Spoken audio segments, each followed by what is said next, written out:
This is Chris Leo, one quarter of the Black Super Friends podcast. And tonight I bring to you the Man Show. That's the MAN, Males Accountable Night.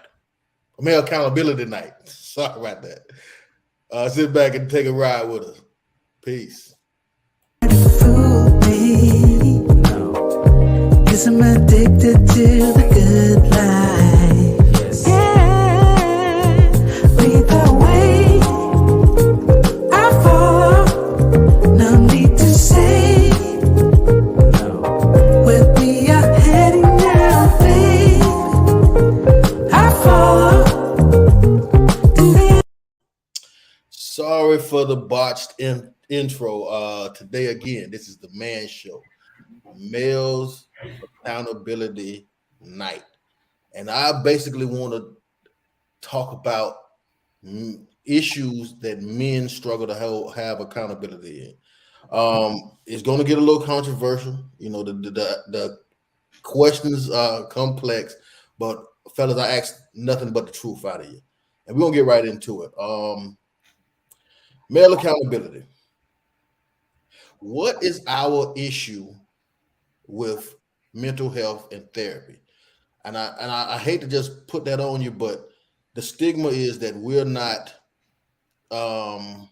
accepting of mental health and therapy. And I wanted to ask you guys why. We got a special guest tonight, Booty Face Johnson. Why don't you start us off? He shaved his beard off and he gonna try to sit back all deep and hide. No, bro. Let's see it, Booty Face. Listen, I'll be back, boy. 5 days. I'll be back, boy. I'm just trying to correct the error that happened. I won't name the culprits involved in the case. It's equal responsibility for the incident. But the question was, no, Shirley, no, that's not funny. What the hell are you, Shirley? No, that's no. So again, you said about the mental health accountability and therapy, right? Mm-hmm. So what's the stigma of surrounding it, right? Yes. With us in particular, black men. Okay, one, the way we raised up, I tell you all the time, we're raised up almost like pit bulls. You know, we were once taught to be without emotion. We were taught to be tough, not to cry, be strong, especially around other men. You don't want to show any vulnerability.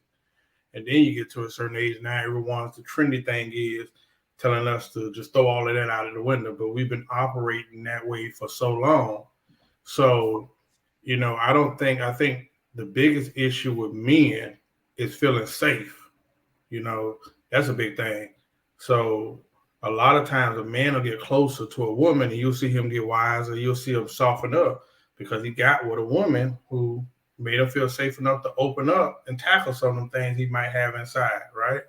So then, you know, especially I can say for myself, I spent so much time in my life just surviving day to day.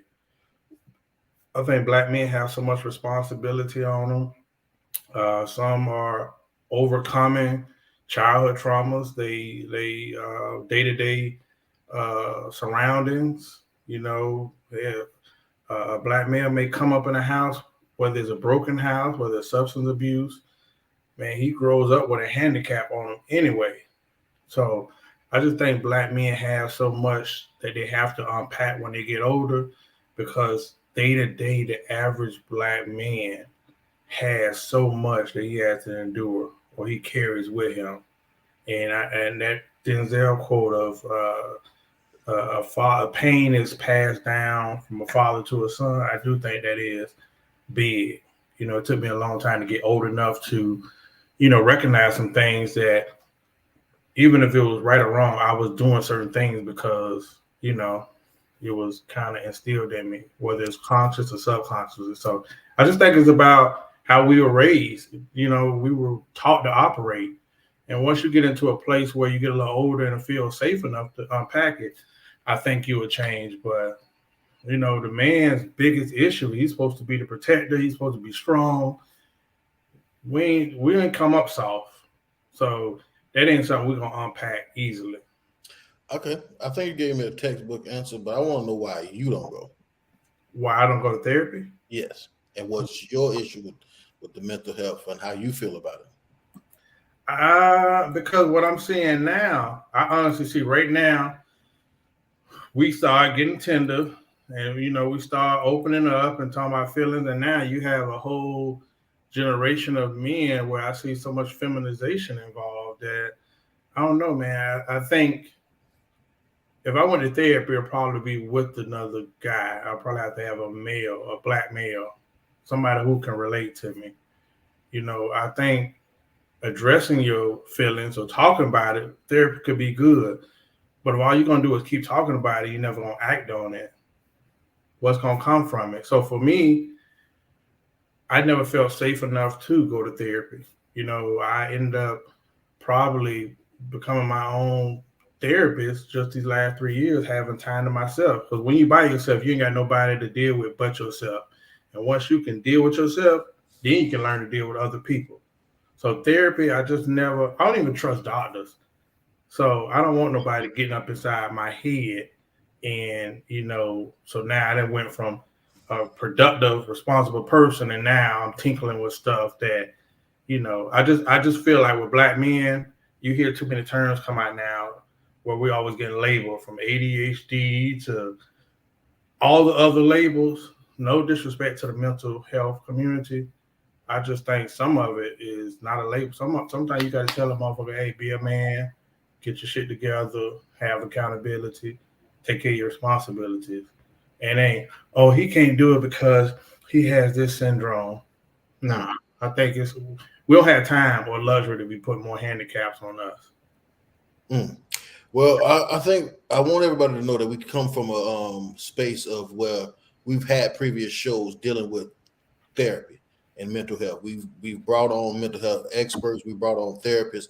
So we're not coming from a place where we just want to have a conversation. Let's just say it like that. So, Damari, I'm gonna go with you because I think you have some unique views on it also. Yeah, I don't trust it. I don't believe in it. And I don't think it worked. And that's coming from a person who say, like, one of my closest friends is therapist. My wife's best friend is therapist. So I'm around therapists all the time. I'm a factual based person.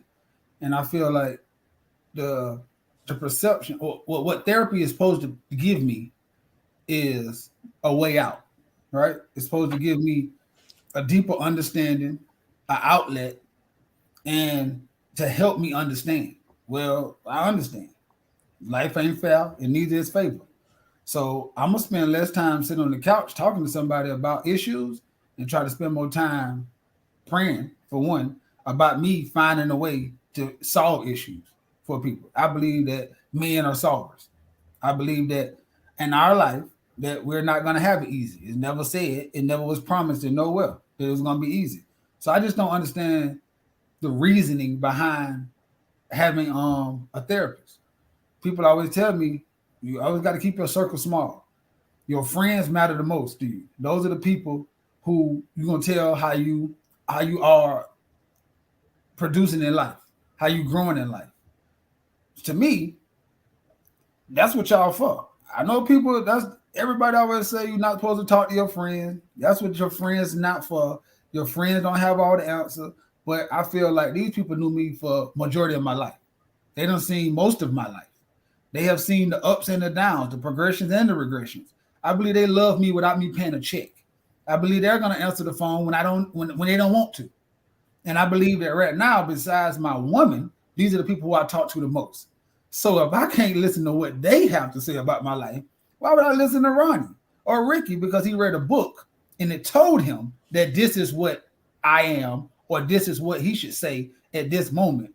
Because another person wrote a book that said, this is what you should say at this moment, and this is what he's doing at this moment. I just don't.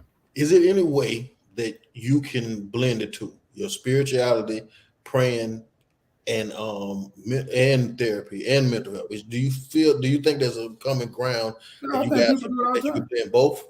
I think people do it all the time. I'm just telling you that I don't believe in it. Like right now, I believe that, like, we do that every day. People act like we don't do that every day. Like they say have faith, but at the end of the day, I go to work and have faith in the boss that he's gonna pay me at the end of the week. So I'm saying, like, I learned how to just do all my. I don't just do what I want in life, so I understand that. I'm just saying, anytime I ask a therapist, tell me honestly, what will I get out of therapy? The first thing they say to me is what I put into it.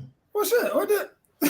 What damn? Well, so hold on. So the expert tells me I only get what I put into it. Well, But how they say would the I same thing about faith. Huh? Think about that.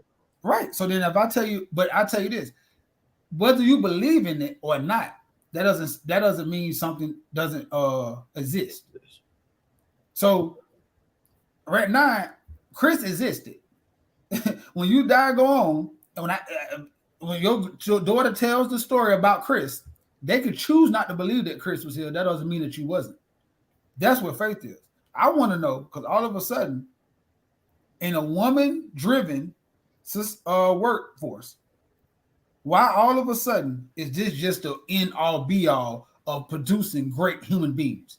So the rhetoric is, if you're not going through therapy, you have not done the work. If you're not going through therapy, you're not healed. If you're not going, so how do you put that stigma on everybody when we know every way don't work for everybody? And then if you say you don't go to therapy, you immediately look down on and ridicule. When we also will say, the same therapist will say, every way don't work for everybody. It's Advil, Tylenol, all kind of headache medicines, because everything don't work for everybody. But the minute I take Advil and say I don't like Tylenol, I'm the worst person in the world. Anything in the world, and I always tell you this, I don't believe nothing in the world should be pushed on you. Jesus never pushed Christianity on you. Those are false prophets doing that. I tell you that all the time, and that's not godly, and that's not Christ-like. So anytime somebody's forcing something on you, oh, you need to go do this, you need to go do that, you got to do this. I tell you that about Christianity all the time. That's not right, and I don't believe that in any sort. That's not right, because one thing Jesus came to do is give us free will. So nobody gonna take it from me. That's all. Zay, I know you hang out with a lot of mental health experts. I know that you're sensitive to this subject. I've heard some of your comments on previous shows, so you're pretty sensitive to this subject. I'd like to get your opinion on this. Sensitive or empathetic? I mean, I understand it. Correct me. Yeah, I understand it. I haven't done it. You've asked why not. I'm going to say procrastination, and it's probably because I pulled back for the reasons my two brothers just said. One, you got to feel safe enough to do it. I've said, and I've even spoke, like Issa's saying, Issa's a mental health therapist, and I've spoke with her, but I still haven't brought myself to do an actual appointment where I can sit down with someone and just kind of go off on it, all the things that I may be short on in life, or that I'm, probably not, I don't know, dealt with, or how I feel on them. I can do that with you guys, because I know y'all, like Mario said, it's a safe space. Y'all gonna tell me, Zay, you bullshitting, or Zay, you got to turn it up right here a little bit more, or, like that completely makes no sense. And I can take that from you guys and kind of go back to the drawing board and do what Horace said, be by myself. Do that mirror reflection of, Zay, you making mistakes here, or you're not doing your best in this area, and tighten up and kind of come up with some goal setting. But actually sitting down with a complete and utter stranger that I don't know to do that, I can't tell you that I'm a fan of that, or that I'm even brave enough to do that. And it does stem from the way that we were raised. We've been told to be tough. We've been told, don't show no weakness, no emotion, all of these things, right? Because that's what a man is supposed to do. And just like Horace alluded to in the beginning, all of a sudden you get older, and now it's the it thing to do, and everyone wants you to be soft and be vulnerable. But we know from the time we grew up and we were little boys that the women that we're trying to attract don't like soft and vulnerable men. Maybe with them, but it's going to take you a minute to get through that rough exterior. What's that phrase? I think Horace called it a pomegranate. A pomegranate is rough and bumpy and lumpy on the outside and ugly. On the inside is some of the sweetest fruit you ever had. Well, that's how most guys are. And unfortunately, the therapy that most women probably want to see happen with them men are going to have to start with them. Just like with children, you're the first teacher. If he can confide in you, become soft enough to do that, then maybe y'all might be able to do therapy down the road. But as for right now, most men are not doing that. Shout out and hats off to the guys that do take the steps to do that, that are brave enough. As Mario said, it's a different pill for everyone. Some people may like to fix themselves, or trust their inner sanctum of friends and coterie that they can help get them on track, versus going and sitting with a licensed professional that's telling you that you're doing this or doing that, and they really don't know you from a can of paint. That's the only drawbacks that I can see with doing therapy. They help some people. Don't get me wrong. Like you said, we have friends who this is their career and they do pretty well for themselves. Unfortunately, like you say, some people like holistic treatment, some people like acupuncture, some people like medications and pills and doctors. It's all going to be a preference. But I don't know. As for me, it's going to be procrastination. Have you ever had a conversation with a person that's, I say a male that's going through therapy, and they enlighten you on any of this, or are you just saying this? I have. Speaking from the unknown. No. I actually have a good friend of mine who even recommended a fellow to go and go see. He was a black man. He, a little ways down. I think he was in the Lauderdale district and stuff like that. And he said it helped him. Now he comes from an army background, so he may have dealt with PTSD. I'm not certain what he saw while he was in the service, but when he came out, he did sit down, or he thought that enough of himself that he needed to go and sit down with someone to help him kind of deal. And so he did refer me to someone. He told me, good things and stuff, but hey man, some people drink, some people smoke. Everybody finds their way of how they resolves their situations, and that's the way he found. For me, it just wasn't convincing enough. I hear you, but it didn't move me to a place of where I said that's something that I gotta do. I'll tell you I'll be honest with you. I'm divided on this situation. I think that, I don't think that people are recommending it too much, and if it isn't helpful. But what I would say is, for us, the way I speak about me, the way it's presented to me is more. It doesn't seem like it's presented to me out of love. It seems like it's presented to me in a condescending fashion. It seems like when you want to talk down, you'll say, "Oh, you need to go to therapy." You're not using it as an uplifting tool. You're almost using it as a tool to strike down on me or something like that. And I've heard that it almost feels like it's an agenda being pushed on us, as if something's wrong with you, so you need this, And what I think as black men, what we want to see is the results from it. Because what I've seen a lot of our women push this on us. And I'm not speaking down on that, because I'm hopeful that it's coming from a good place. But I hear a lot of them speaking up highly of it. And what I see comes from it is a lot of self-love. And I believe in that. I'm starting to believe that self-love is one of the biggest, most dangerous drugs that we have that has been created. That overly self-love. If you love yourself too much, how can you share some of that love with someone else? And I'm not seeing the product of therapy coming back into the community and loving, being more accepting, being more gracious. But I would love to, hopefully Issa one day will grace us with her presence, and we can have a deeper conversation about this. But I must move on. The next conversation is this: what is the man's hesitation with commitment? I think these two things go hand in hand. Since it's accountability night, what is your hesitation with commitment? We're gonna start with Zay. I'm gonna say FOMO. For the most part, fear of missing out, not knowing what it is. So I've said this, I expressed this with myself as far as me and how I conducted myself, how I live.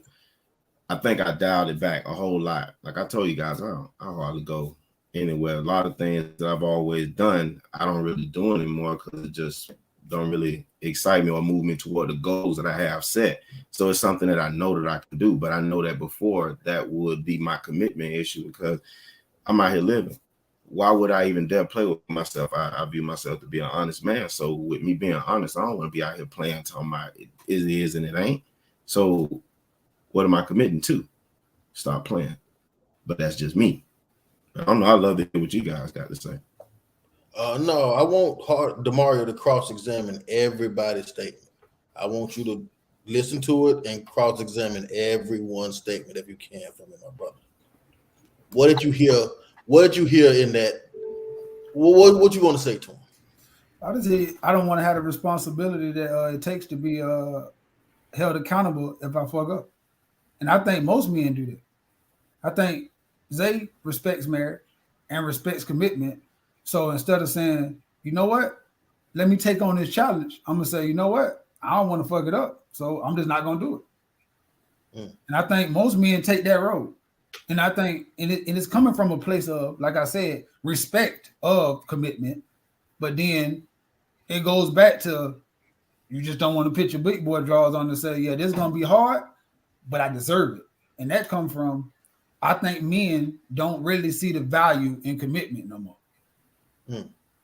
Horace, as a person that has committed once in his life, then decommitted, what's your hesitation with commitment? Because you did commit one time and then decided to decommit. It wasn't, you wasn't in the 20% that we weren't in the 80% that get divorced. You actually initiated this one.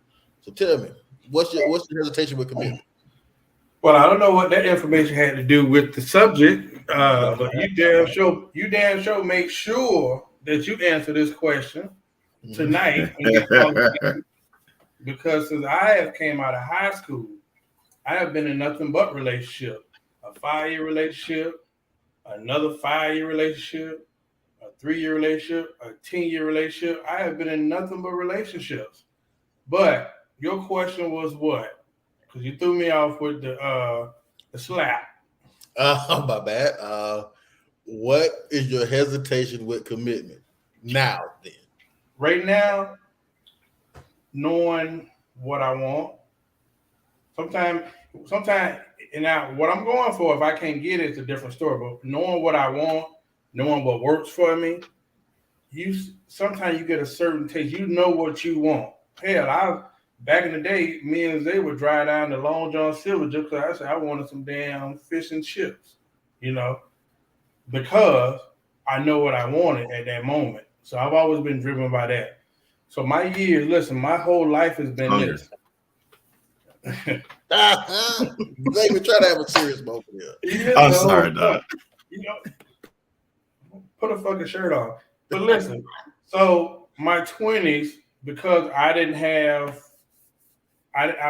get enough mentorship to know not to, have kids. Hey, I just thought because of the blueprint of everybody in my life, hey, you graduate from high school, you go to college, maybe not, but you get you a girl, get you a job, start having kids, start a family.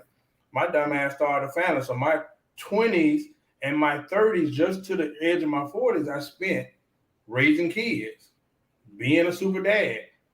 But the point was, so after the 10-year relationship, I take accountability for that. I do.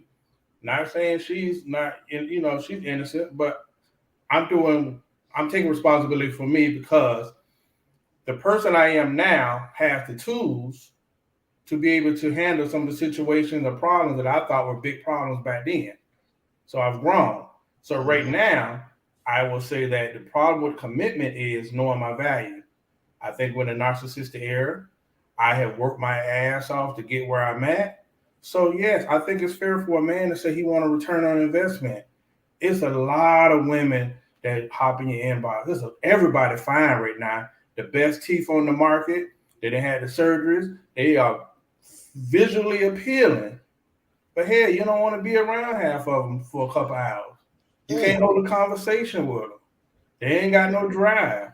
So at the end of the day, it's not who I can spend the night with. It's about who I can spend the day with. And right now, I got probably 20 more years of good, healthy living. You know what I mean? I want somebody that gonna make me look forward to get up every day. Somebody, I don't give a damn. I want somebody who make me want to get up or make me want to get up and do stuff for us.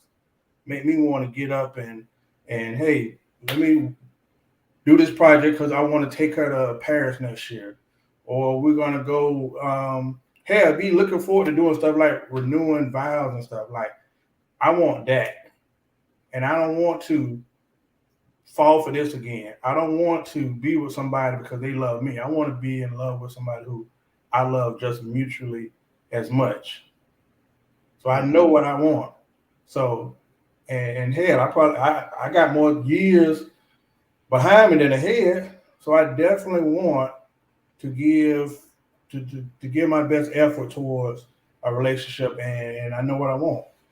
I don't want to be with somebody laying up I don't respect or it's gonna get boring. Like I really want what I want. So hopefully that helped out, sir. Okay, well, yeah. DeMar, what you think?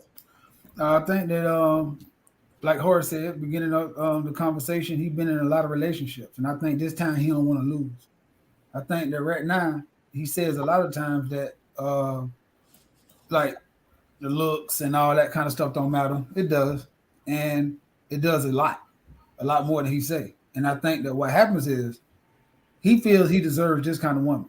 I agree, but I feel like that woman with these values, morals, and compassion don't cross his beams. And if that package don't cross his beams, he not going in for it. He's not giving away. He feel like he done gave enough. He done compromised enough. He worked too hard to get to where he at, and he should be able to get exactly what he want because he deserves it. That's what I heard. Yeah. You think so? You think he deserves it? You agree with that? Huh? Who is he to tell me what I think right we now. All have to judge. We all have to judge. I know ain't nothing but what I want is going to satisfy me. Right. And I think that I think a lot of that go off of I told somebody this the other day. I said, I want to talk to we've been trying to get this going to have a married thing. I want to talk to people who got married young. Because I just couldn't, I don't know how you did that. Because what I want in my 20s is no way I want in my 40s. So I think what you want is a where you going. Like what you want. Like, you know what I'm saying? Like, and I agree with he's saying what you want won't make you happy. But sometimes what you want ain't what you need. You see what I'm saying? And I think that you're right though, but it won't make you happy. So he doing the right thing by saying, I'm gonna get what I want.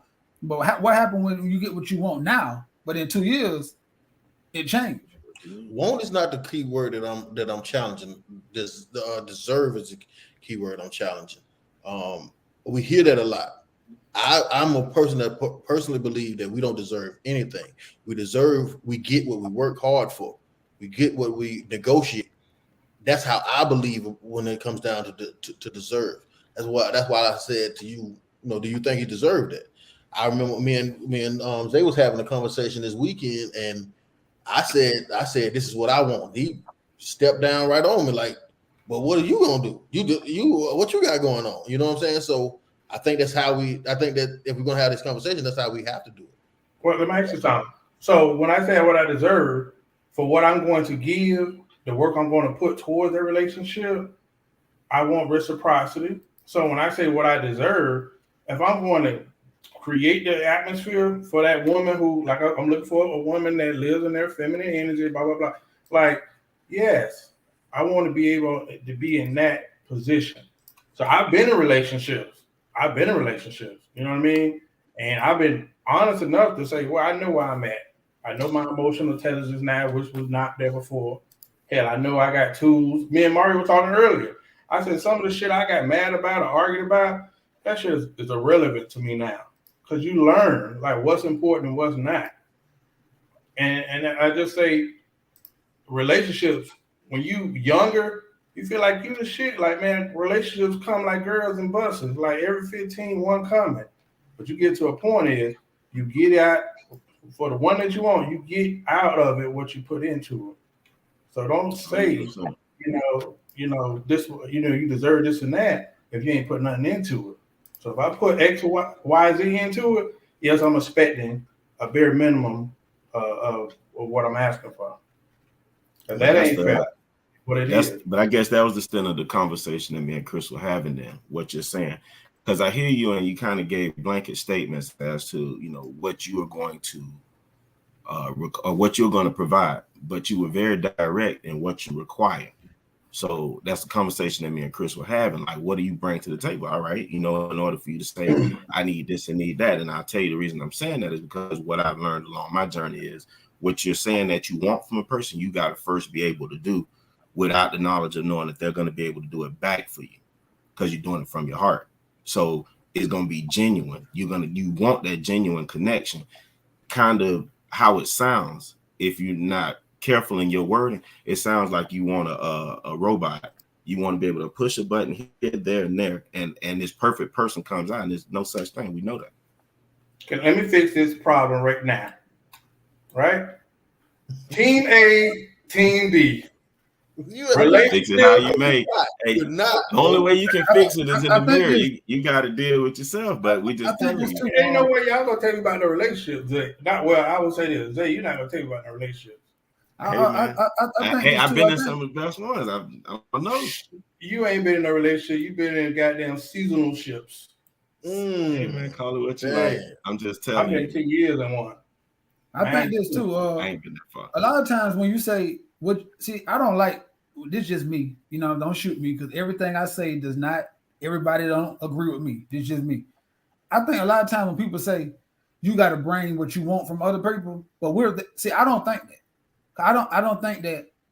Sometimes what I require, she might have, and she might not want me to give her that because she don't need that. But I might give her what she needs. So sometimes what you like, you looking for yourself in somebody, but that's not what you need because you need what you don't have. You know what I'm saying? Like right now, I don't require Jaleesa to give what she required me to give her.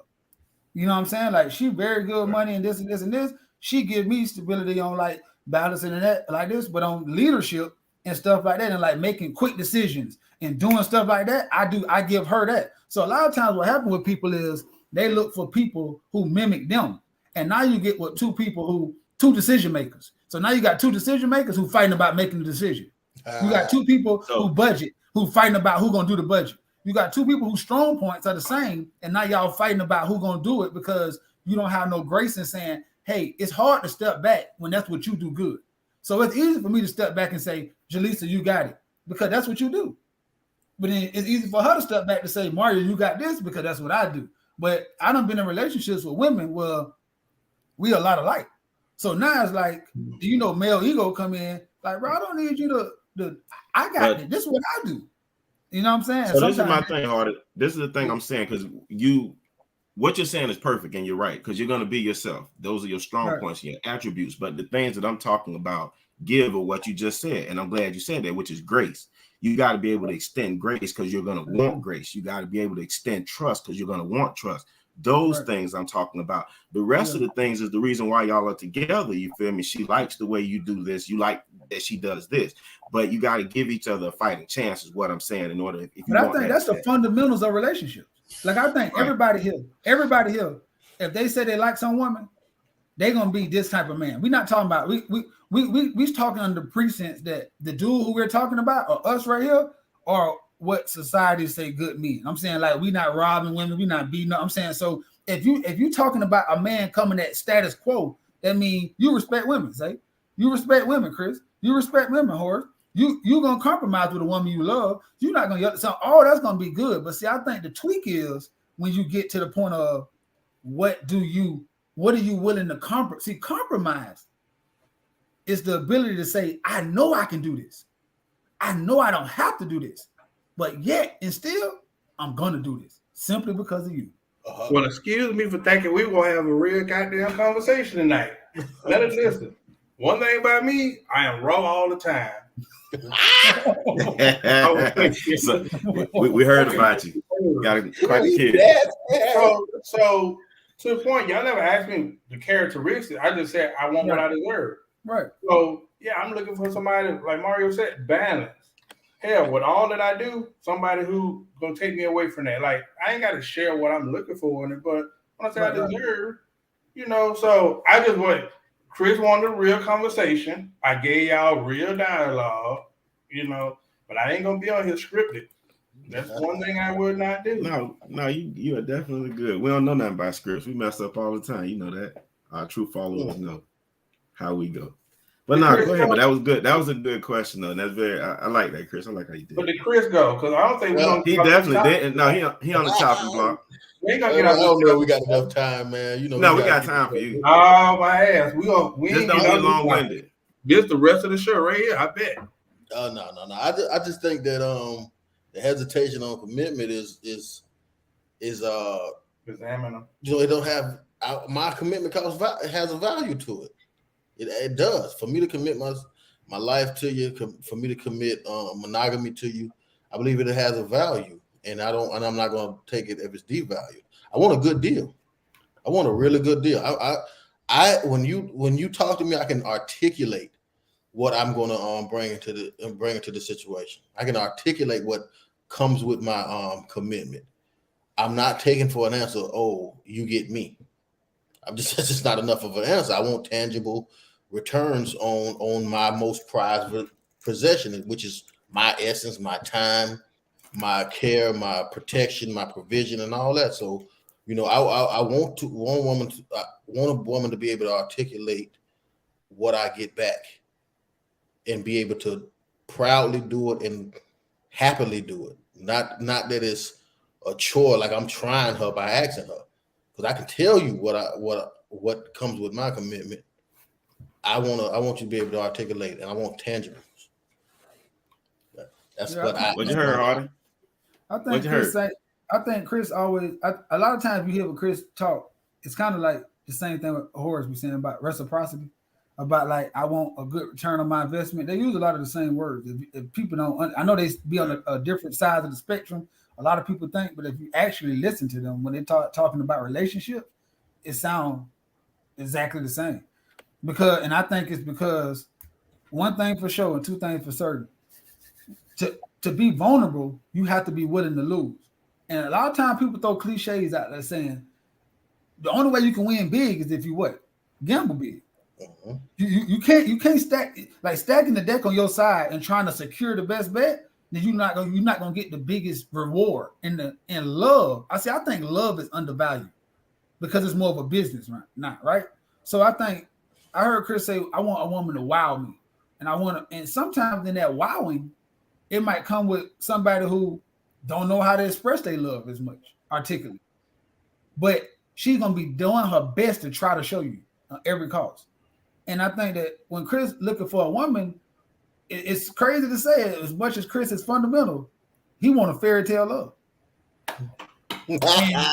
and a lot of times when you want a fairy tale love, when you're talking about true love, it's just so unscripted and it's so unreasonable. And it's so crazy because every time we talk, me knowing him, I be like, bro, most of your life, the great stuff came out of it by you just deciding to do it.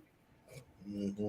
Just deciding to do it. Just saying, good or bad, win or lose, this is what I'm going to do. And great things came out of it. But when it comes to love, all the ducks got to be in a row.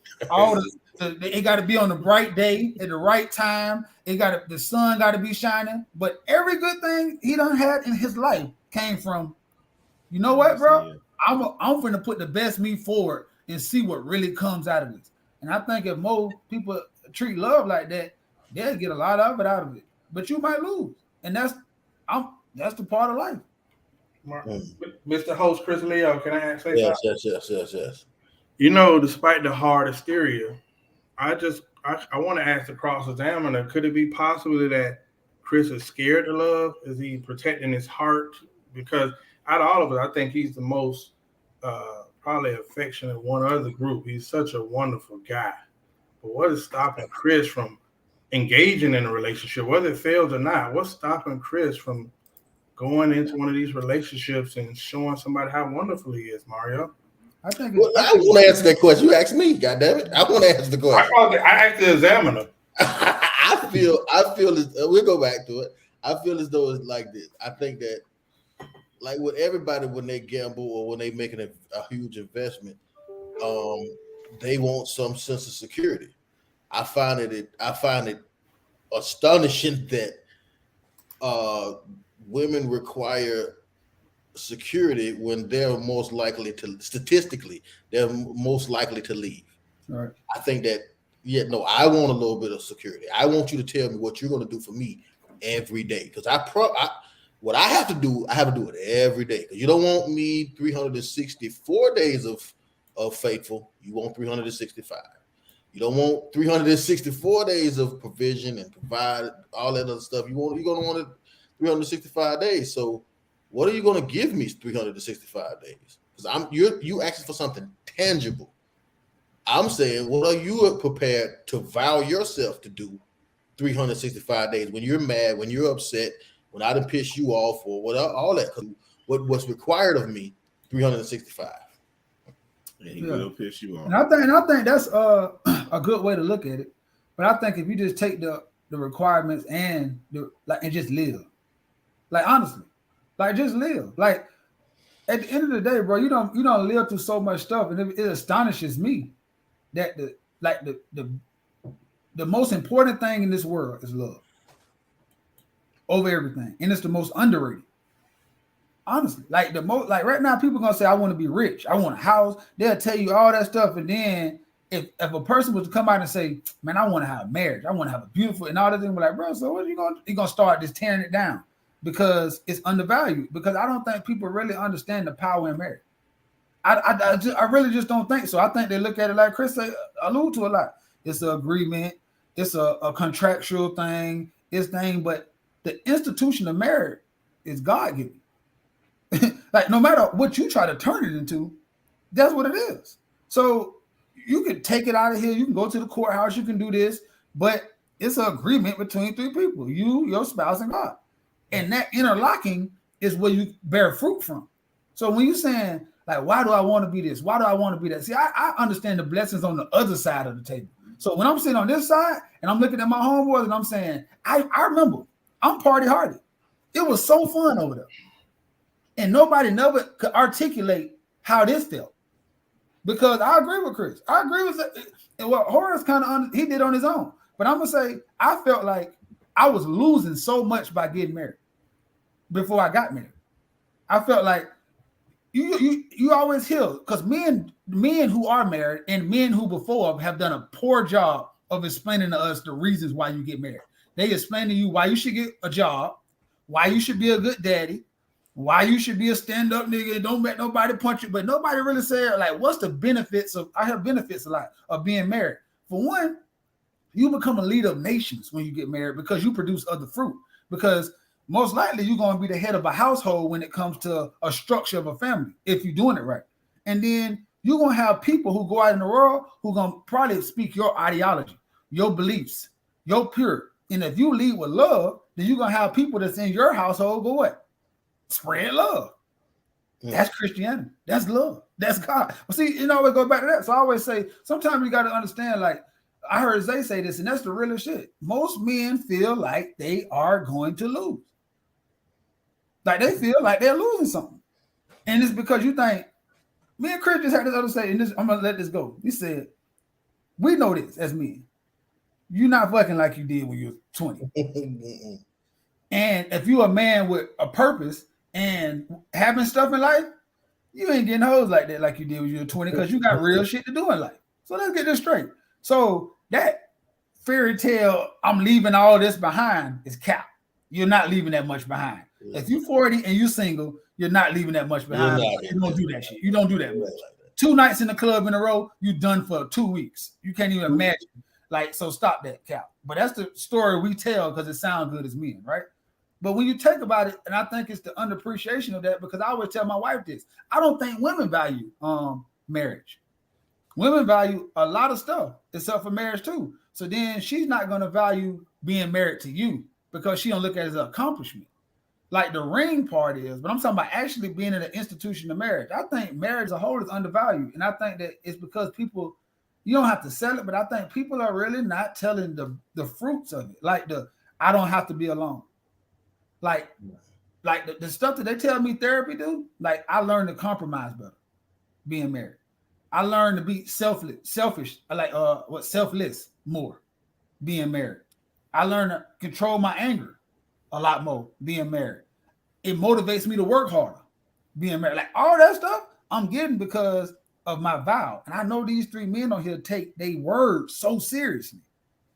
Some, that's why they're not in a relationship, because they don't want to be liars.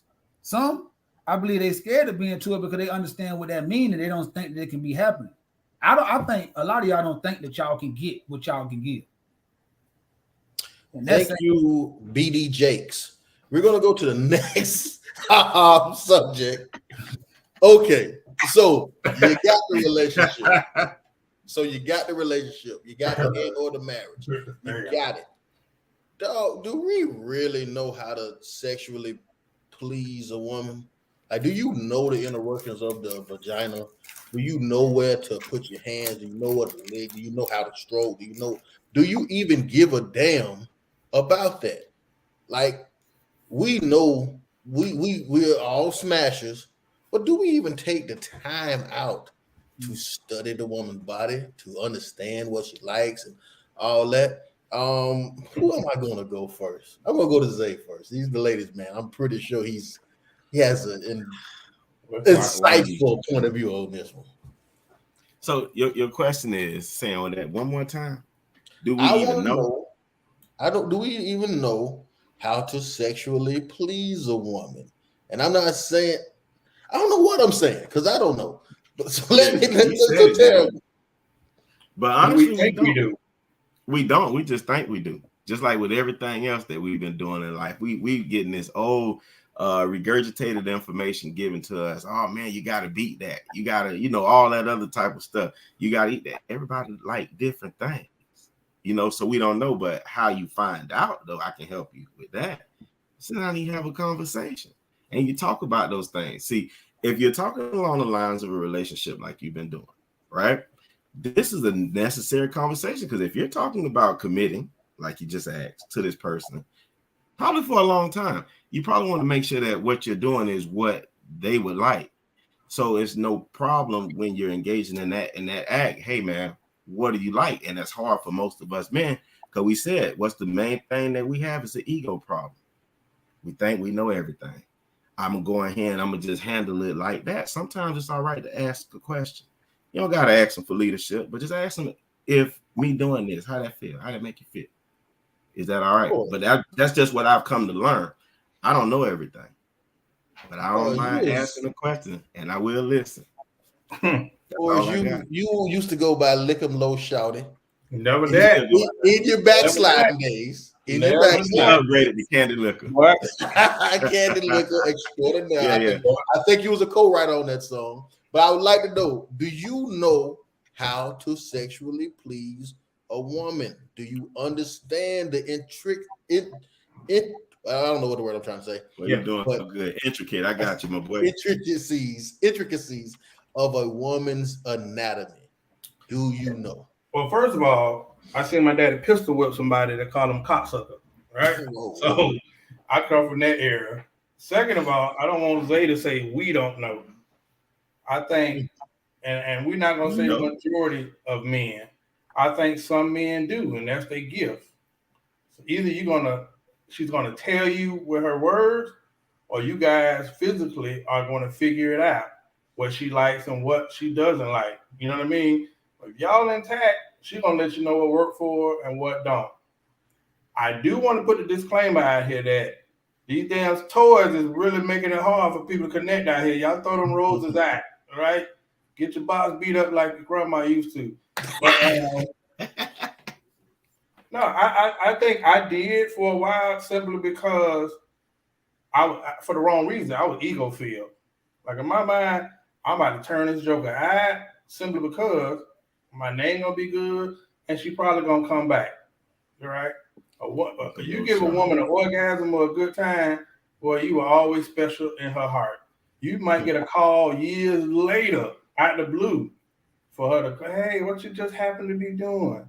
But I do think there's a lot of, from our lady friends, that dudes have passed down some toxic habits, right? Where they really don't give a damn if she pleased or not. I might go in here and do my shalam bam bam, and that be it. They don't have no intentions of ever trying to connect with a woman. So I think there is a group of guys who do. Maybe it's a gift that do know how to please a woman simply because he's in tune with her, whether he listen or he physically adapted to seeing what works for her and what not.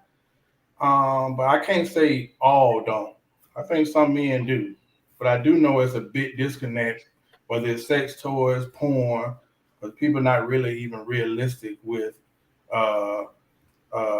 sexual habits and whatnot. So I'm gonna say eat all the above. yeah, whatever. Help Listen, you out. I'm not no candidate. That is the platinum package, boy. If I did get that, boy, ain't too many people got the motorboat. So that's just to put my name out here. I will go before Harden. I said this on the show before, and I say it again. And this it's gonna sound crazy, but I listen to what women say to me, and I definitely listen to what women say to me. And the majority of the time, when I'm listening to women, especially on the sex topic, they say that it's not that important to them. That they could go without sex. They don't need it, and they'll say things like, Can you believe that? Look, I heard what you said. I heard what you said. What you said. So at the end of the day, I look at it like this: why should I prioritize something that's not important to you? I think as men, we should focus on the things that's important to women, what they verbally say that's important to them. Because if they don't say that if they tell you that sex isn't important to them, and it truly is, they're telling you a lie, and they're trying to leverage sex against you. Because for sex to be important for two people, I think you can create a very, very healthy relationship. But when one party is lying and trying to leverage sex against the other party, that's where you get this toxic behavior, this toxic environment. So for me personally, I look at that as I make an analogy of this. Let's just say I was with a woman, right? And she said, "Hey, would you like me to cook for you?" And I said, "No, I don't. I'm not interested in cooking. You don't have to cook for me. The cooking ain't no big deal for me." And every time that woman asks me, "Hey, do you want me to cook you something?" I say, "Is that all you think about is cooking?" Why should that woman prioritize satisfying me with food if I'm constantly telling that woman that cooking isn't a big deal to me? I think that same thought process should be taken with women. You know that sex is important to a man. If you want him to prioritize pleasing you, tell him and make sure he knows how important sex is to you. And another thing I hear a lot from women is it's not about the action. It's about the connection. It's about the communication. It's about all these other things. Well, then if I would rather focus on those things instead of the actual pleasing of you. If I know that you're going to have better sex with me because you like me, I'd rather focus on that. I think if you're going to have better sex with me because of the way I communicate, I focus on being able to communicate better with you. Mm-hmm. But unless sex, the physical act of sex, is important to you, then I don't know why I should make it a priority. But that's just what I think. Demario, what you got? I think that's a good synopsis of what we're talking about too. And I want to say that a lot of people saying who said that sex is not important to women. 95% of the women that say 90-day rule. Because I never heard a man say 90-day rule. You know why? Because sex is important to him.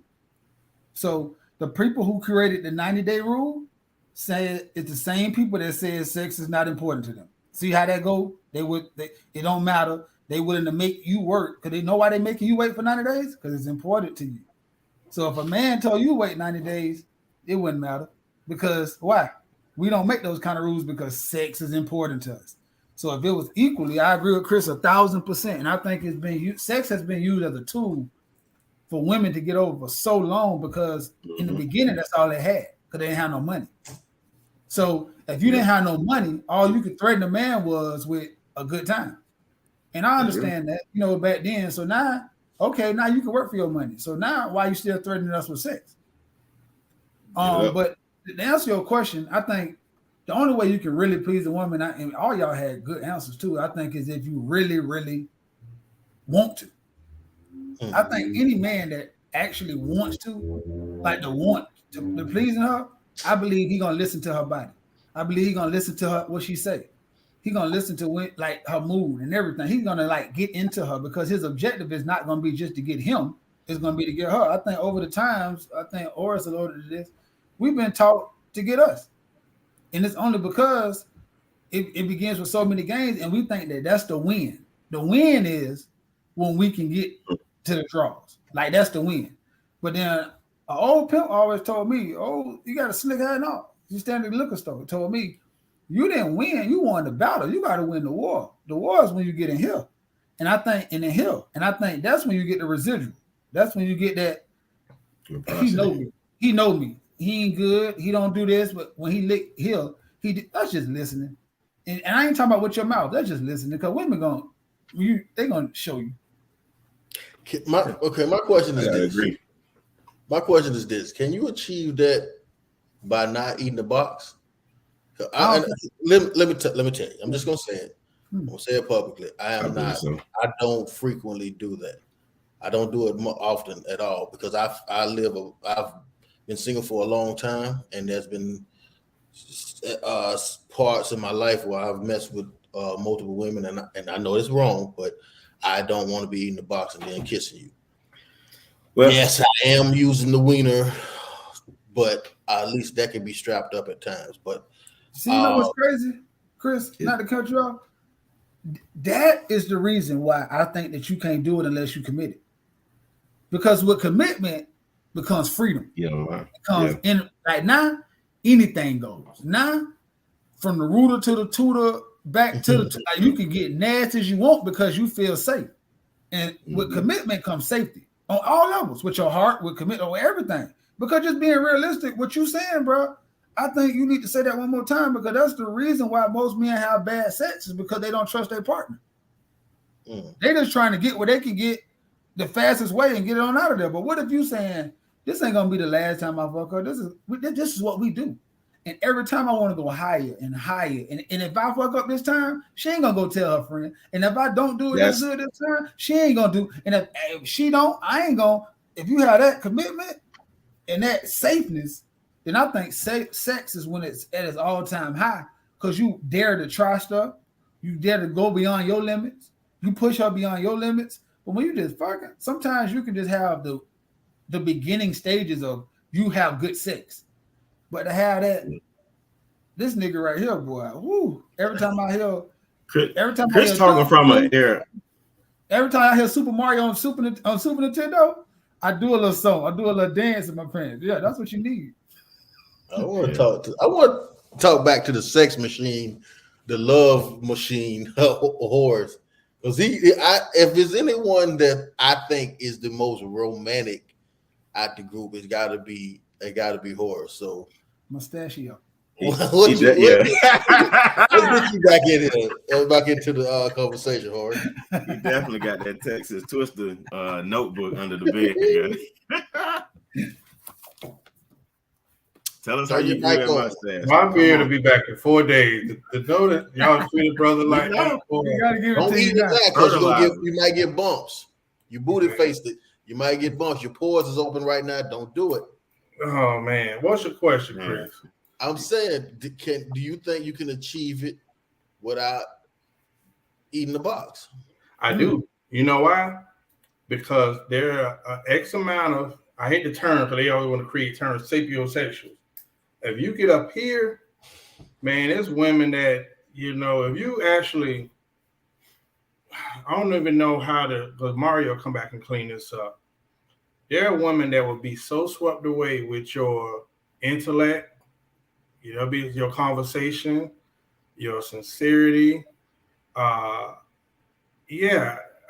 met people that before by the time y'all get to that point, she's already almost there or past there because you got up inside there. She's already made love with you in her mind a few times. So if you can get inside her mind, which is going to get inside her heart, and she can see things, oh man, that's a whole nother level of intimacy because a lot of women value intimacy as well.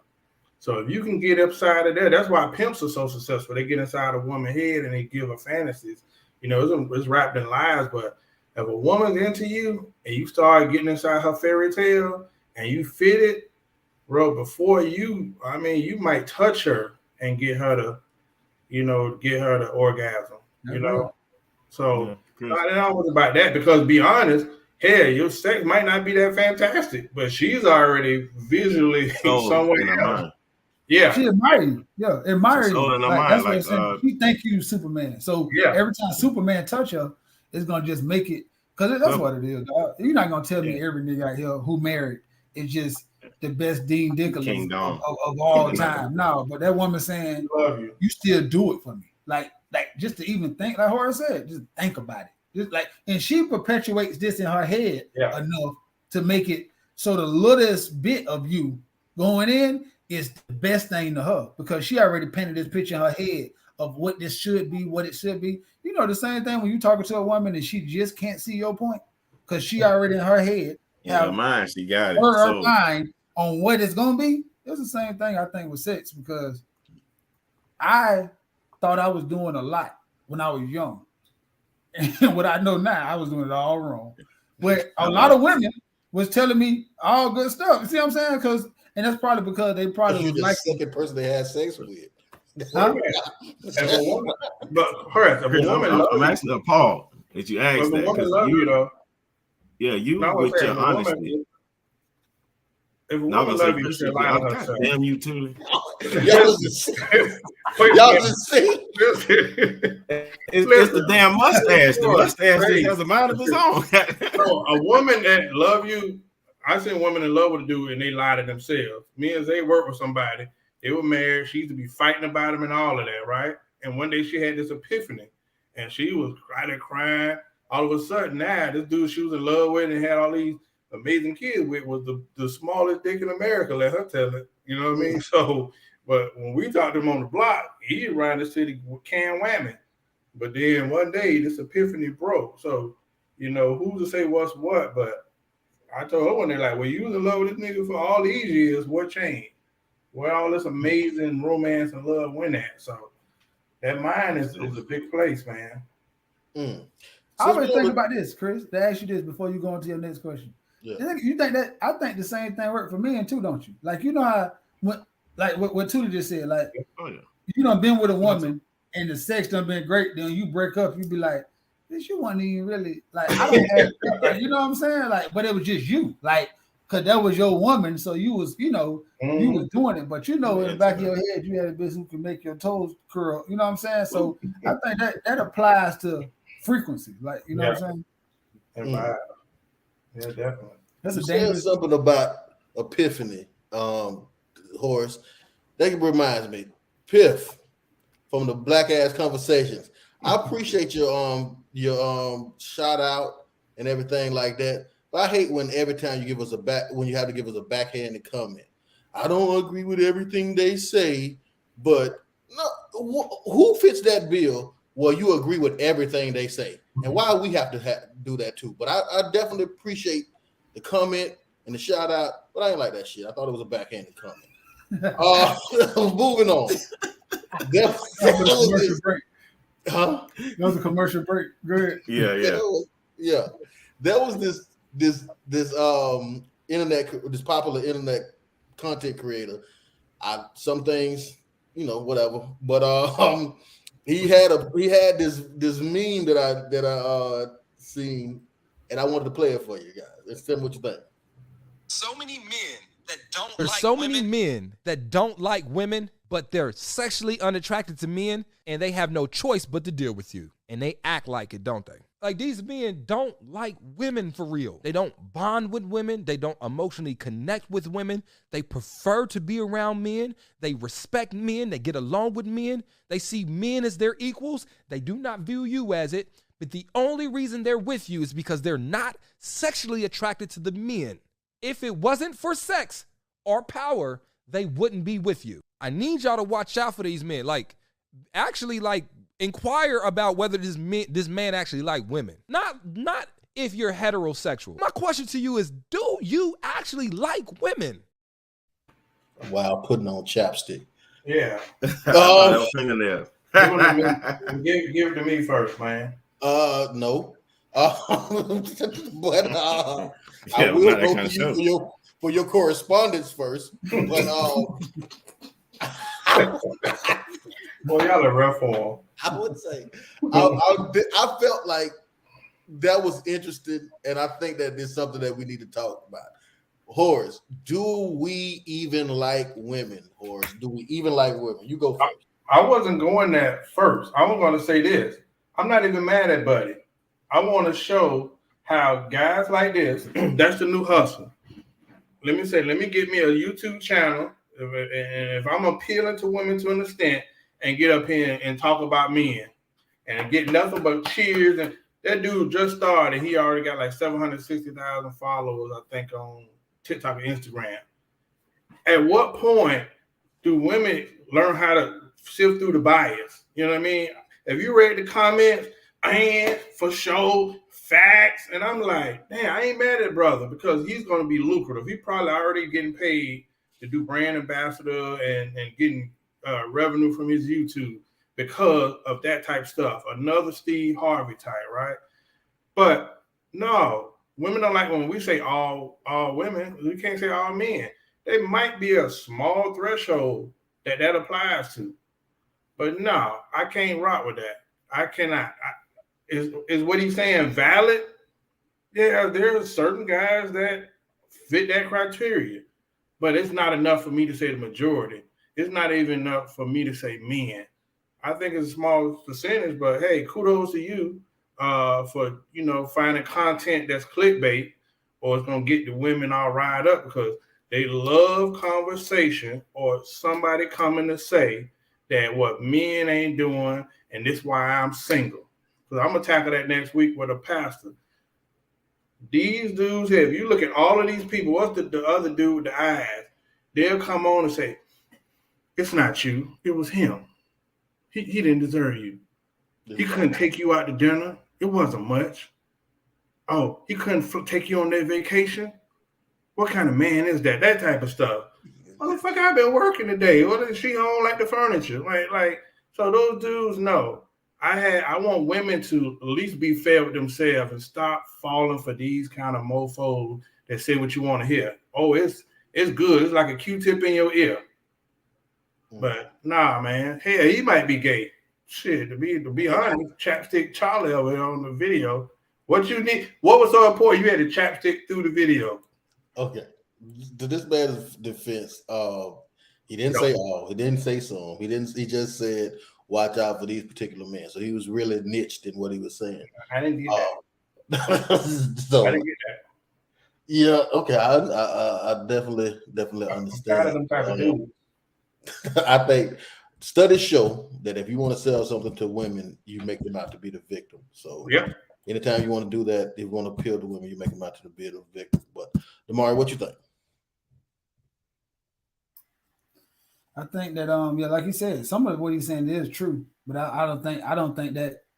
I think it's a small percentage from the beginning of the time. I just have to believe it's a small percentage because God would have made Adam, John, and Mark. Then he made Eve. So we from the beginning of time we're attracted to women in a whole different manner. Now I do believe that a lot of time men have been taught to suppress their attraction or their want to hang around women because people have been told men that if you hang around a lot of women, you might be gay, you might be a sucker, you might be tender and all that. But I think men are at their more comfortable in their safest place when they around a bunch of women that really like them. I think that's when you can get a man. That's when you see men going on trips and like eating food they never ate, going wearing stuff. Most men who dress outside of what men think they should dress, a woman was the one who encouraged that. I think men are at their most vulnerable state is when they around a whole bunch of women because that's what they feel good at, especially when they accept it. When women accept them, they feel like they're the king of the crowd. So I think most men love to be around women, and they won't. And I think it's just not the society to say that. So we hide behind bravado and act like we want to hang around our niggas, but we really don't. Because most of the time we around each other, all we do is just crack on each other, talk shit about each other and all that. But when we get around women, we actually learn, grow, and then honestly, and then find out other stuff about the world. That's why, I don't think that's true. I don't think that's true at all. And I think the perpetuation of the internet might paint that picture.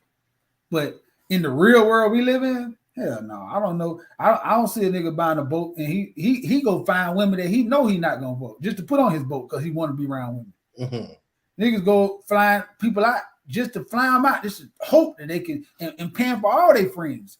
And you know what I'm saying? When you balling and you make it in this world, the first thing you do is go get a whole bunch of women around you.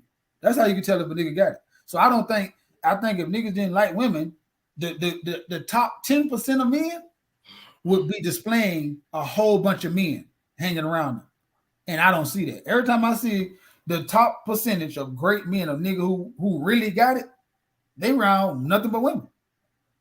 So, and let me know when you reach your pinnacle of being a man, you go get as many women as you can and you just hang around and just invest in their beautifulness, because at the end of the day, everything about a woman is beautiful.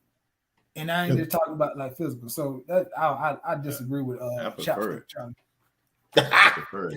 I like the him. ladies man. I like him. Everybody, let's get a moment of silence. I gotta hear what the ladies man gotta say, because he is the ladies man. So let me talk to him. Well, I'm gonna have to agree with Mario first and foremost, because like he said, I prefer to be around women. I'm sorry. I like you guys are cool, but if you catch me hanging out 9 times out of 10, it's me and a bunch of women. Not gonna lie to you. It's just how the way the chips fall over here. However, as far as that video, I think that it was smart and lucrative because I know that he brought the revenue in. However, I know that it wasn't factual. He's talking about a small percentage of men, and those men usually are immature because those are the guys that always want to hang around other guys. If you notice, we come up in the dance era. Those are the guys you see holding up the wall or hanging with all the dudes, but they want the dudes in the middle of the dance floor getting real sweaty. It's just gonna keep it, a buck. So, and those were the troopers. Those are the guys that Mario like to, say are the hunters. They're gonna go out there and go get their deer. So it's funny because he's smart enough to know to pander to women with what he's saying. Oh, like Horace said, oh, it's not you, it's him, and these guys got to be a certain way. Mario always tells you when it comes to this type of situation, you got to vet the man better. You see what his potential is, or what he's showing you, and you think that you can change him. If you see a guy that always constantly wants to hang on the block or hang with his homeboys, he don't look like he's in the art of going to go try them different foods, like Hardy said, or even taking a trip. So we know a lot of guys like that who don't know nothing outside of our little Tri-County area. They think going out of town is going to Miami, Florida. And that's really down the street, literally. So I'm saying all that because it's not all guys that don't want to hang around with women. I know plenty of guys that want to hang around with women, but I also know plenty of guys that want to hang around with women and don't know how to. They feel more comfortable around their homeboys, and that's a problem. I think that's the way he should have properly addressed it. Why is it that men feel more comfortable with their homeboys than with the women? Because what that does is that gives women an opportunity and men opportunity to open up and really, really speak. You'll find out some very interesting things in that conversation. I'm not going to go into them into depth, but I'll tell you, like I said, a lot of guys just don't know how to communicate with a woman. And a lot of women don't make it easy to communicate because they think that they got to have a certain amount of money, a certain dress code, a certain all that stuff, and you really don't. Which even stems back to, the conversation you were having, Chris, that I was trying to tell you about.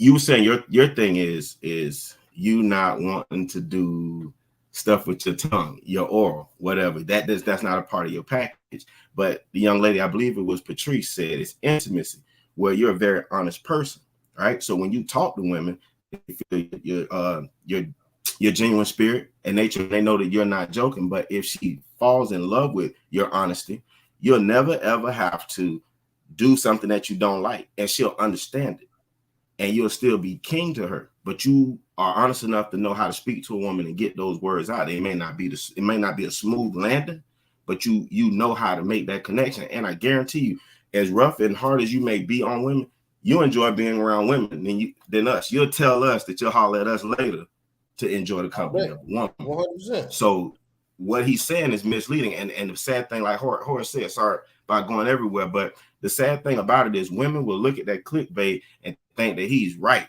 and get stuck in their head, like Hardy alluded to earlier, and have a whole scenario with an answer without ever asking a real man who's going to go, nah, I'm straight. I'll leave all my homeboys to chill out with you right now. I can get back with them niggas later because I know where they're gonna be and I know what they're doing. It's as simple as that. So I think that's incorrect, and definitely don't ever try to give a PSA and have chapstick at the end that look like you got nails. Yeah, real niggas not gonna believe you. I'm sorry, but whatever. By that man's logic, I think he's right by the logic that he's showing. But Tender. Huh? What happened? We missing Chris. He's being silent. Yeah, you quiet. I needed to really tell Chris something. The Tinder. Yeah. And I ain't talking about the dating site. Boy, listen, man, I don't understand what you saw, but I would love to hear what you gonna say. Well, let me tell you. Okay, so I saw by his logic, I think he was telling the truth, right? Simply because he took away the element of attraction. He said if the man wasn't attracted to you, if it wasn't for sexual attraction, he wouldn't like you. When you take sexual attraction away in that situation, if you take sexual attraction away, then the man judges a woman as a friend. When men go hang out with their friends, it's usually to acquire or admire women. So they either want to get women or look at women and say how fine they is with their homeboy. If being with a woman hinders that, which it normally does, he's not going to enjoy the time as much. If a man has another friend and that woman is jealous about him hanging out with another friend, then that relationship is normally bad. He's not going to like that. If he hanging out with her and every time he has to pay, if it was a regular friend like a homeboy, he wouldn't like those things. So if you take away the sexual element, it's the motivating force that we use to deal with women. Otherwise, it's an unfair friendship. It's not fair for me to have to initiate the contact all the time. It's not fair for me to pay for all the dates. It's not fair for me to try to coerce you out of sex, although you don't sleep with your homeboys. But these are that's not friendly acts. What I'm saying by what he said, yes, he's telling the truth. Once you take away the sexual attraction, but that's what makes us nicer to women. That's what makes us want to do things, our sexual attraction to them. So that's the only reason why I said I think he has a point, because without that, no, I'm not going to like a bad friend or a bad relationship with a friend. And that's what a lot of times we get when we take the sexual attraction away. So am I tripping or something, dog? Talk to me. I think, dude, that topic ain't even enough, wouldn't even in the percentages be high enough for it be valid enough to make a video about it. I think most men and women deal and battle with rejection. He made a video that spoke right to that. And that's why it got so much fanfare, because as a content creator, I got to keep coming up with stuff to keep people engaged. So I'm going to put this here. And that's why you see so many people taking that and grabbing it to justify where they may be dealing with something in their personal life, like especially single women, and it comes to dating, because there's it's a good percentage of women who feel like, I'm single. Why am I single? And they've had some dates that didn't turn out, expectations fulfilled. So no, he may have some validity, but it's a small percentage. It's not enough to make a video about it and make it seem like it's a trending issue. That's my point. He also talked about we don't respect them or think that they're equal. I think when you're talking to men respect honesty, consistency, facts, data, and statistics. That's what they figure. That's what they respect. Not a bunch of feelings, not a bunch of anecdotal situations. They want to talk about the rule, not the exception. And a lot of times when you're talking to women, they want to highlight the exception, not the rule. So if you want respect from men, that's what men respect. They respect truth. They respect that I can talk to you, give you facts, data, and statistics, and it may be able to sway how you feel. You're not stuck on this just because you emotionally feel that way. So again, you take away the sexual attraction. If the conversation isn't about stats, data, and statistics, you're not going to get respect. And as far as equal, no, I don't think men and women are equal. I've been saying that. I do not think men and women are equal. I think this too. I think comment. Take another look at what Horace saying to this. I think what he said, if you go by his rule, just his persona, right? Just what he said, then that applies on both ends. Like, so, but you try to make it like it was a man thing when women like hang around women. Women take more girls trips than men take boys trips. So the opposite sex like hang around each other because we have more in common with each other. We can relate to each other more. But to say that because I like hanging around my homeboys, if I didn't want to fuck a woman, that's crazy because you have to say the same thing about women, but you preached it like it was a man's, like it's a fault in the manhood. These new men, that was the undertone to what he was saying. Like you got to watch these new guys because they like hanging around men. And what Vanessa said, because what you're not, you keep saying, well, I'm not saying gay, but that's your undertone to your message. It's saying, watch these niggas that hang around niggas too much because you just never know. They might be, that's the tone. So I understand what you're saying word wise, but I'm saying women go on more girls trips together, women have more groups together. Women, so that same thing could be preached towards women. That women don't really like men then, huh? They just want to be around. If it wasn't for sex, then women wouldn't like men, huh? They wouldn't want to hang around men. But that's what they say. Who? See how stupid that sounds now? Right. That's exactly what I hear. Right. So and I'm saying that's not true. Because if you ask a woman, they're gonna say, nah, we all want men. We just don't want the bullshit. That's my point. But I'm talking about his agenda. His agenda was to pull away men and make it seem.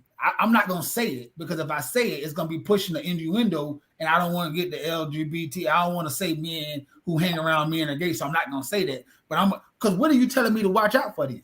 So you telling me if I'm a woman and I hear that my homeboys have a good, because they say iron sharpen iron. So if he have a good crew of men that he likes, that's it. That's holding him accountable, helping him move forward, helping his business move forward, and everything that you want a man to be doing with his homeboys. Then I should be eerie of that because he might like hang around them more than he like her. But that's craziness. That's craziness, and and I understand it. But when you say stuff, you gotta you can say stuff on one side to make it seem like it's just watch them niggas, because that's the undertone of that. Watch them niggas, and there's nothing to watch, bro. Because if anything, you want any woman should want their male to have a healthy relationship with men and women. You have to. If I don't, because it's the same thing with like what Zay said.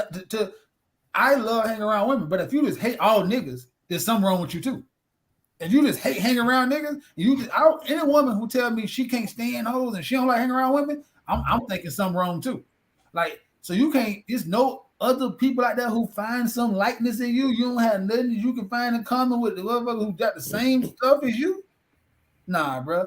And I feel him. Uncle Chop said, Charlie, listen, he on his way to the top. Kevin Samuels, and even the people who against him or for him, he left such a big hole in the world of content creators because he was so talked about.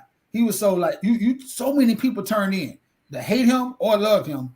He left a big gap of followers who just longing for somebody else to be the next him, whether it's to hate on Chapstick Charlie or to amen him. You still need that voice to be filled. And now you see like the dude who got canceled. Like everybody's trying to fill this void of him because that was so unexpected that somebody could be so in your face to women and reach such a high height and never get canceled. Just never heard of. He broke records and never. This dude who we were just talking about, he was around for like a month, and they put that bitch off of every damn site they could. So you know why though? Because of what y'all guys say every time y'all mention Kevin Samuels. Guess what y'all guys say right here? Who look at the screen? Y'all are not listening to the message.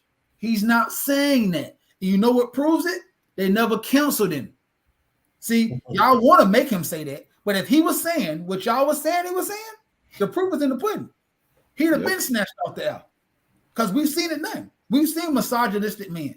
We've seen men who hate women. We've seen men who cuss out women and degrade them, and they don't last a month.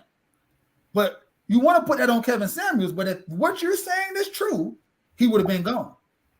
Because every other man who tried to manipulate the system and do exactly what y'all saying is gone. YouTube is a motherfucker. So I don't believe y'all. And y'all don't have no proof to say that Kevin Samuels was that because his longevity proves y'all were wrong. Again, he started on men's case way more. Like Horace said, and like everybody else pointed to, more women called in. So that became his biggest what? Like Chris said, his biggest demographic became women. Most dudes, after I see you kill Chris, I'm not calling into your show. I just seen you annihilate Chris. Chris went out. I just seen it. I know every flaw Chris got, I got. I'm looking at Chris saying that's me. So with good sense, a man gonna say, I'm not calling in this nigga. He's gonna call out all my flaws. But what do women do? Call in. Glutton for pain.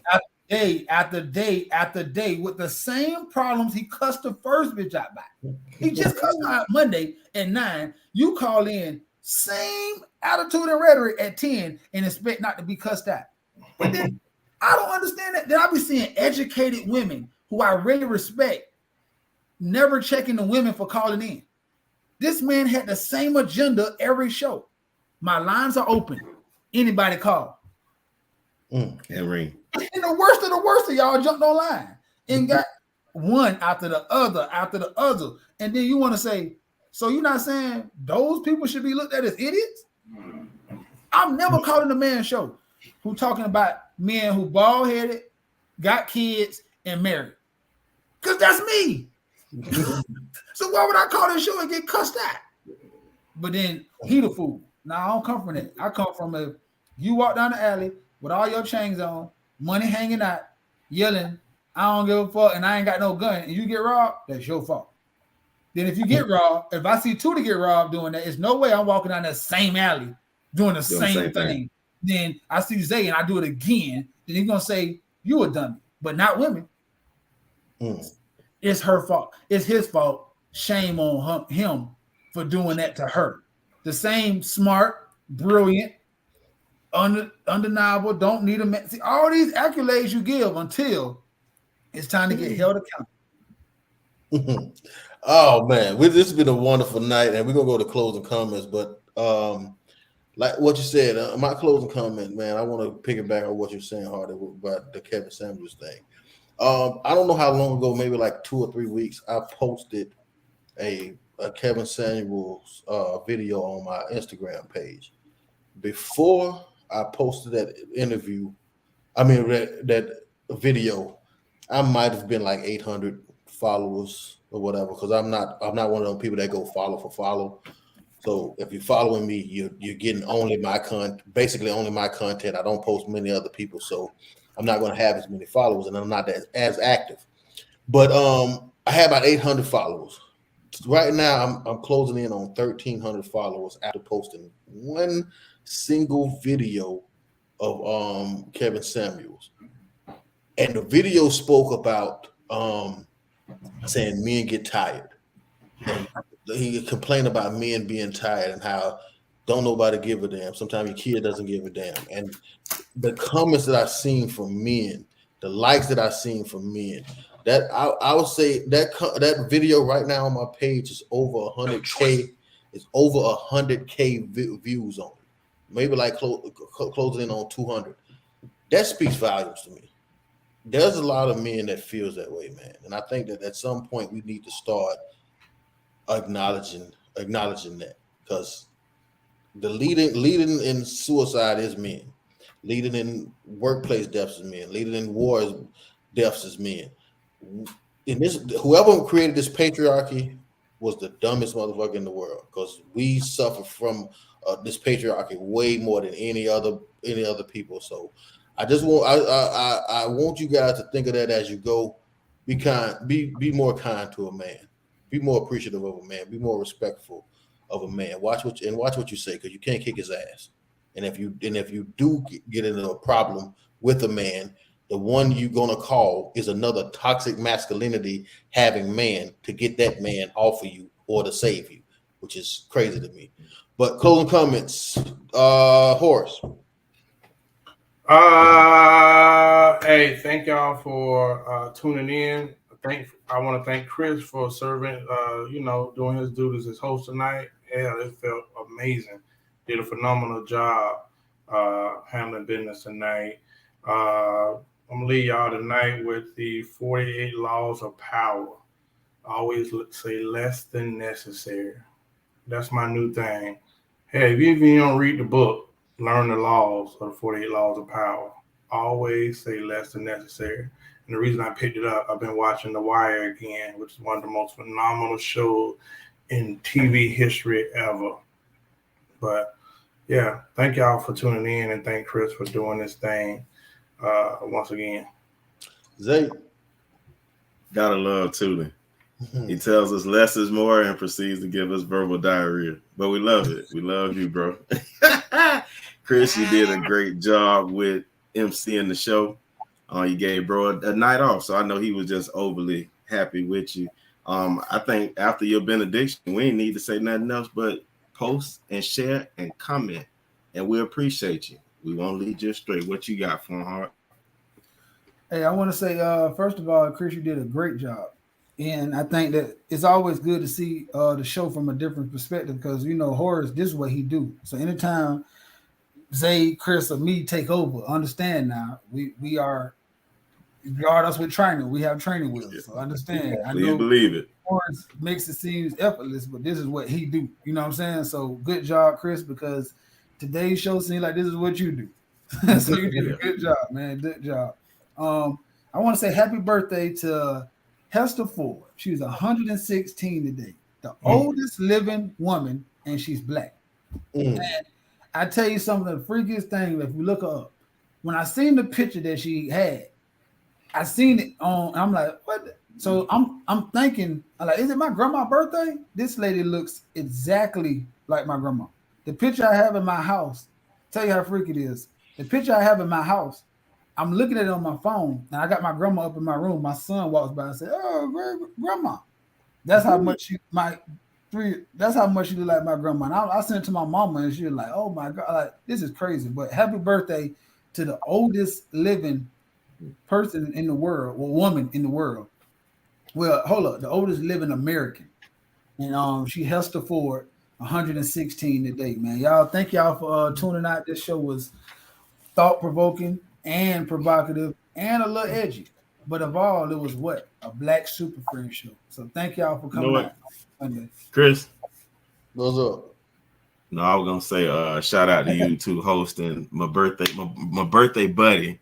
I got a chance to do birthday shots with my guy at his place. I pulled up on him this weekend in Orlando. That's probably where most of these thought-provoking questions derive from. We had a great conversation on the balcony, as we do. You know, when we get on the balcony, thoughts start conjuring up and we start working, but we definitely had a great time. I enjoyed it. You know what I'm saying? And I like what you did with the show tonight. Thank y'all all for tuning in. We done.